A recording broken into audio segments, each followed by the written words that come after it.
Welcome to The Explainer. Today, we're embarking on a pretty incredible journey, and it's happening right inside your own head. We're going to explore how reading shapes human brains.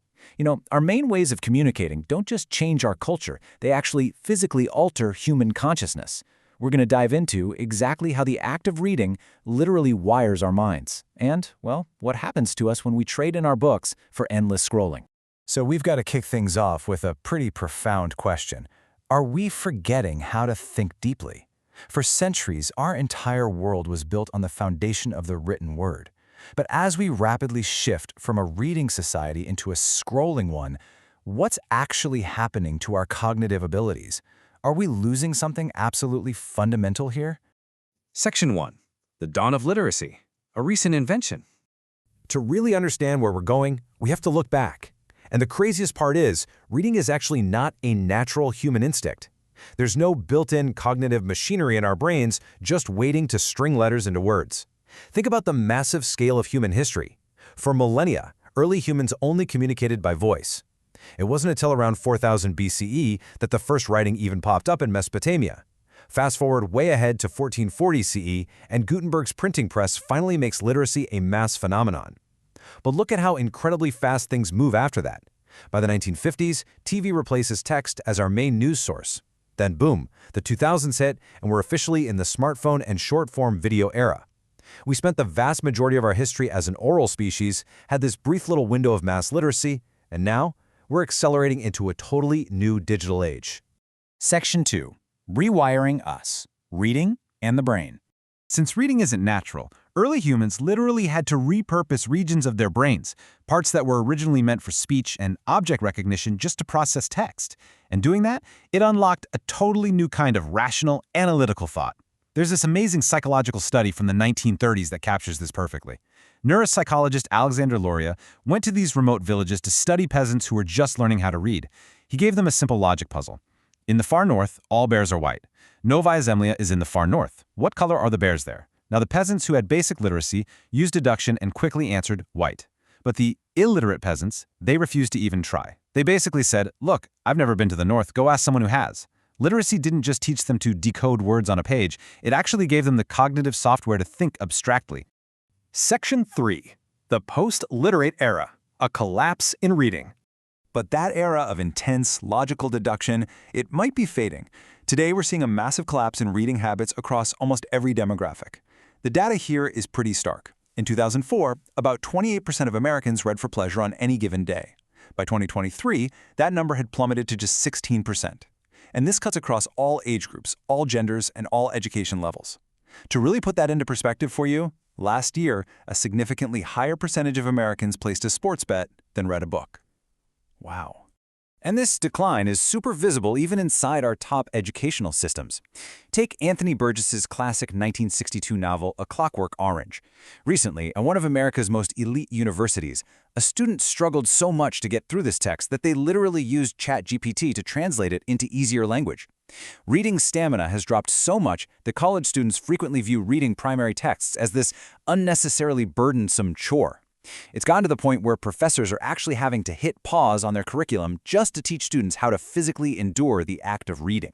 So the really crucial takeaway here is that we aren't becoming illiterate. Instead, we're becoming what media theorists call post-literate. A post-literate society can absolutely still decode individual words. I mean, we read text messages and social media captions all day long, right?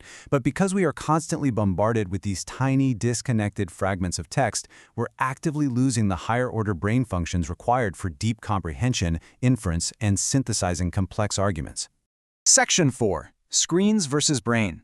The atrophy of focus. Let's dive into exactly why this is happening inside our heads. If reading is a heavy workout for the mind, what in the world is a screen doing to us? Well, our attention spans on screens are shrinking dramatically. Back in 2004, the average screen attention span was 2.5 minutes. By 2012, that dropped to 75 seconds. And today, a mere 47 seconds. Reading books is a cognitive workout. The more you do it, the stronger your focus becomes. But scrolling short-form video, it just provides instant, frictionless gratification. One pediatrics professor even compared endless scrolling to a lab rat pushing a button for a hit of dopamine. Eventually, pushing that button is the only thing the rat wants to do. Neurologically speaking, The difference is just staggering. Dr. John Hutton actually scanned the brains of 3 to 5-year-olds as they took in stories. When the kids listened to audio accompanied by static illustrations, the imagination and learning centers of their brains, like the cerebellum, were highly active. They were actively working to build the world in their heads. But when they watched an animated video of the exact same story, that brain activity dropped by half. Because the screen was doing all the heavy lifting for them, their brains essentially just went into standby mode. As Dr. Hutton put it, the brain's just doing less work to understand and learn. It's this massive paradox, right? Video actually contains way more data than text. You've got moving images, sound, vibrant colors, but it thrusts all that information at the viewer so incredibly fast that the brain doesn't have the time, or honestly the need, to pause, reflect, or stimulate any deeper thinking. It turns into passive reception instead of active imagination. Section 5. A Post-Literate Society. Cultural Shifts. So what does a society actually look like when its citizens' brains are doing less work? Well, we're watching this cognitive shift play out in real time in our culture. Take this recent study where college students were asked to read the opening of Charles Dickens's Bleak House. Dickens uses this really vivid metaphor, basically saying there's so much mud in the London streets that it wouldn't be surprising to see a megalosaurus waddling up the hill. At least a quarter of these modern students took this entirely literally. Because they lacked the experience with sustained complex literature, they sincerely inferred that literal dinosaurs were roaming around 19th century London. The mental machinery needed to parse the metaphor just wasn't firing. Now, media theorists actually saw this coming. Back in 1982, Walter Ong coined this term, secondary orality. This is a modern phase where a once literate society basically reverts back to the conventions of a pre-literate oral culture. Think about it. In oral cultures, words disappear the second they're spoken. So to make things memorable, people rely on heavy repetition, catchy nicknames, and really enthusiastic descriptions of conflict. Dispassionate, logical truth kind of takes a back seat to whoever is the loudest and most entertaining. And we see secondary orality playing out everywhere right now, especially in leadership and politics. Electronic media fundamentally changes the whole game. Politicians across the spectrum, both right-wing and left-wing, have learned how to exploit these post-literate platforms. We're living in a landscape where complex policy arguments are entirely bypassed in favor of visually compelling, highly emotional content.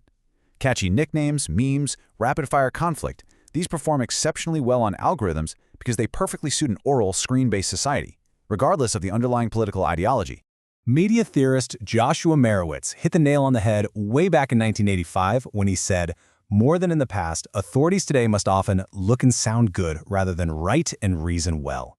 The very structure of video and social media pushes society toward populist leadership styles. Nuance and rigorous debate, they're simply too boring for the feed. Section 6. Future of Thinking. Generative AI. If this is where we are now, where exactly are we going? We absolutely have to talk about the ultimate post-literate technology that just arrived on the scene, generative AI.